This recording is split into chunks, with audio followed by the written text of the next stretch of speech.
मणिपुर के मामले को लेकर लगातार सवाल उठ रहे हैं। आज आप लोग उस पर प्रोटेस्ट भी करने वाले हैं, आपने इस पे नोटिस दिया है। क्या आपको उम्मीद है कि इस पे प्रधानमंत्री का स्टेटमेंट आएगा या आप लोग जो मांग करें ऐसी कार्रवाई होगी? देखिए, पूरी देश की मांग है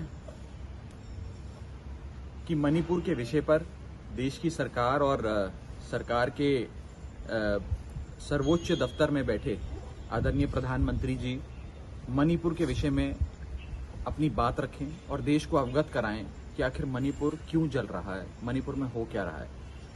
और मैं बड़ी जिम्मेदारी से आपको ये बताना चाहूंगा कि भारत देश के संविधान का अनुच्छेद 355 आर्टिकल 355 ये कहता है कि केंद्र सरकार की जिम्मेदारी बनती है कि राज्यों की रक्षा करी जाए इंटरनल डिस्टर्बेंसेस से या फिर एक्सटर्नल एग्रेशन से, यानी कि देश के किसी दुश्मन देश ने अगर देश पर हमला किया तो राज्यों की सुरक्षा और राज्यों को सुरक्षित करने की जिम्मेदारी केंद्र सरकार की होती है।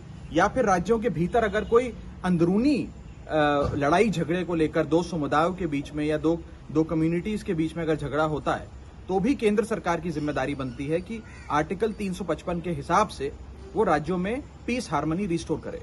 ये सरकार 355 लागू करने में पूरी तरीके से फेल हो गई है। दूसरी महत्वपूर्ण बात, हमारे देश के संविधान का अनुच्छेद 356 उसके अगले वाला अनुच्छेद आर्टिकल 356 साफ तौर पे ये कहता है कि अगर गवर्नर, राज्य का गवर्नर केंद्र सरकार को, राष्ट्रपति जी को ये बताता है, ये स्थिति से अवगत कराता है कि हमारा राज्य जल रहा है, हमारे राज्य के अंदर लॉ एंड ऑर्डर ब्रेकडाउन हो गया है, संवैधानिक मशीनरी काम नहीं कर पा रही है, तो उसी समय तुरंत प्रभाव से केंद्र सरकार को, राष्ट्रपति जी को उस राज्य में राष्ट्रपति शासन घोषित करना होता। यह अनुच्छेद 356 कहता है। दुख का विषय यह है कि मणिपुर की गवर्नर चीख चीख कर हर अखबार में, हर न्यूज चैनल पर, वीडियो के माध्यम से, अपने संदेश के माध्यम से ये कह रही हैं कि मणिपुर जल रहा है, मणिपुर को बचा लो।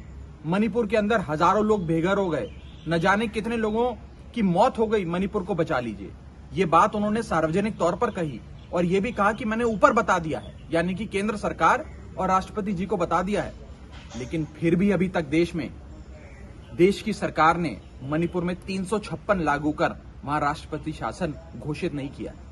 क्यों? इसलिए नहीं किया क्योंकि वहां भारतीय जनता पार्टी की सरकार है, क्योंकि मणिपुर में भी बीजेपी की सरकार है, केंद्र में भी बीजेपी की सरकार है और बीजेपी ये नहीं चाहती कि एक ऐसा राज्य जिसमें हमारी सरकार है वो राज्य हमारे हाथ से निकल जाए।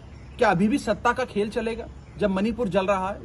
तो मैं साफ तौर पे ये इल्जाम लगाना चाहता हूं केंद्र सरकार पे कि वो अनुच्छेद 355 और अनुच्छेद 356 भारत के संविधान का लागू करने में पूरी तरीके से विफल रही है। आज आप लोग प्रोटेस्ट करेंगे, इसे लेकर क्या